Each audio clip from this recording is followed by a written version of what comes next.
આપની માથે મા મોગલની કૃપા છે. ભગોડા ધામમાં આપ ટ્રસ્ટી છો, ત્યારે મા મોગલ વિશે આપ શું એક ટૂંકમાં કહેવા માગશો? આપના આશીર્વાદ. માં નામ અલગ અલગ હોઈ શકે, પણ શક્તિ તત્વ તો એક છે. હું એનો ટ્રસ્ટનો પ્રમુખ તો ન કહી શકું, પણ હું એક એનો વાળવાવાળો છું. સમય મળે સંડાસ બાથરૂમે મારા રૂમના હું સાફ કરી નાખતો હોઉં છું.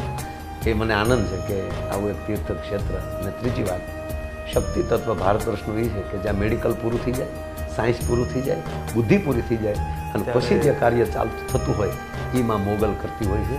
જ્યાં મેડિકલ ન ચાલે ત્યાં મોગલ ચાલે.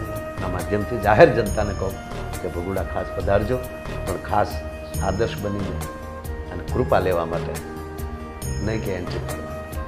અમે અહીંયા કૃપા લઈએ છીએ, અને જેને લેવી હોય માં 18 વરણને દેવા માટે બેઠી છે. કોને શું લેવું એ તો એ નક્કી કરીએ કે બાકી દેવાવાળી જગદંબા ત્યાંની કૃપા અને કરુણા જ આપે.